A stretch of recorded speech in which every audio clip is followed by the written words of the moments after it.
भगवान शंकर के पूर्ण रूप काल भैरव। एक बार सुमेरु पर्वत पर बैठे हुए ब्रह्मा जी के पास जाकर देवताओं ने उनसे अविनाशी तत्व बताने का अनुरोध किया। शिव जी की माया से मोहित ब्रह्मा जी उस तत्व को न जानते हुए भी इस प्रकार कहने लगे, मैं ही इस संसार को उत्पन्न करने वाला स्वयंभू अजन्मा एकमात्र ईश्वर अनादि भक्ति ब्रह्म घोर निरंजन आत्मा हूँ। मैं ही प्रवृत्ति और निवृत्ति का मूलाधार सर्वलीन पूर्ण ब्रह्म हूँ।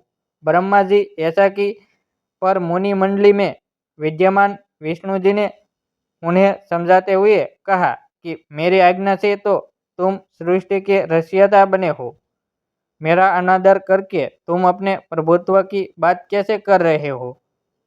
इस प्रकार ब्रह्मा और विष्णु अपना अपना प्रभुत्व स्थापित करने लगे और अपने पक्ष के समर्थन में शास्त्र वाक्य उद्धृत करने लगे।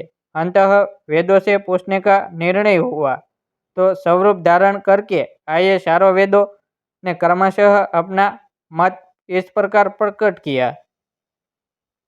ऋग्वेद, जिसके भीतर समस्त भूत निहित है तथा जिससे सब कुछ प्रवृत्त होता है और जिसे परमात्मा कहा जाता है, वह एक रुद्र रूप ही है। यजुर्वेद, जिसके द्वारा हम वेद भी प्रमाणित होते हैं तथा जो ईश्वर के संपूर्ण यज्ञों तथा योगों से भजन किया जाता है, सबका दृष्टा वह एक शिव ही है। सामवेद, जो समस्त संसारी जनों को फरमाता है, जिसे योगी जन ढूंढते हैं और जिसकी भांति से सारा संसार प्रकाशित होता है, वे एक त्र्यंबक शिव जी ही है। अथर्ववेद, जिसकी भक्ति से साक्षात्कार होता है और जो सब या सुख दुख अतीत अनादि ब्रह्म है, वे केवल एक शंकर जी ही है। विष्णु ने वेदों के इस कथन को प्रताप बताते हुए नित्य शिवा से रमण करने वाले दिगंबर पीतवर्ण धूलि धूसरित प्रेमनाथ कुवेटाधारी सर्वावेष्टित वृपनवाही निसंग शिवजी को पर ब्रह्म मानने से इनकार कर दिया। ब्रह्मा विष्णु विवाद को सुनकर ओमकार ने शिवजी की ज्योति नित्य और सनातन पर ब्रह्म बताया, परंतु फिर भी शिव माया से मोहित ब्रह्मा विष्णु की बुद्धि नहीं बदली।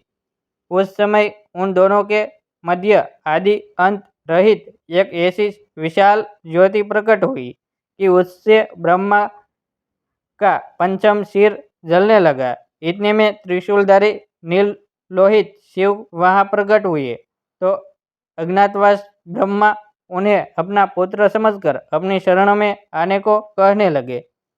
ब्रह्मा की संपूर्ण बातें सुनकर शिवजी अत्यंत क्रोधित हुए और उन्होंने तत्काल भैरव को प्रकट कर उससे ब्रह्मा पर शासन करने का आदेश दिया।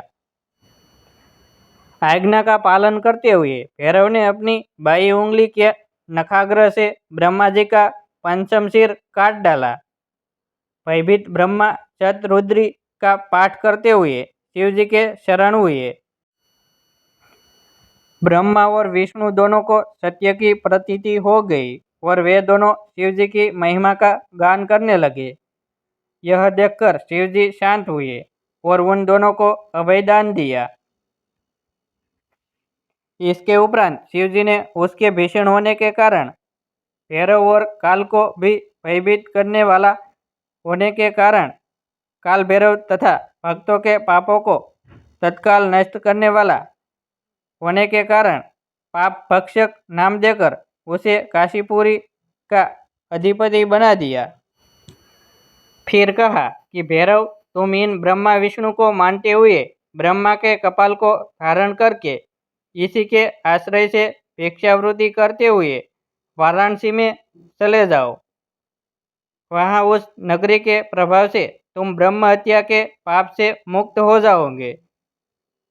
शिव जी की आज्ञा से भैरव जी हाथ में कपाल लेकर यूं ही काशी की ओर चले। ब्रह्म हत्या उनके पीछे पीछे हो चली। विष्णु जी ने उनकी स्तुति करते हुए उनसे अपने को उनकी माया से मोहित न होने का वरदान मांगा। विष्णु जी ने ब्रह्म हत्या के भैरव जी के पीछा करने की माया पूछना चाही, तो ब्रह्म हत्या ने बताया कि वह तो अपने आप को पवित्र और मुक्त होने के लिए भैरव का अनुसरण कर रही है। भैरव जी जैसे ही काशी पहुंचे वैसे ही उनके हाथ से चिमटा और कपाल छोड़कर पृथ्वी पर गिर गया और तब से उस स्थान का नाम कपाल मोचन तीर्थ पड़ गया। इस तीर्थ में जाकर सविधि पिंडदान और देव पितृ तर्पण करने से मनुष्य ब्रह्म हत्या के पाप से निवृत्त हो जाता है।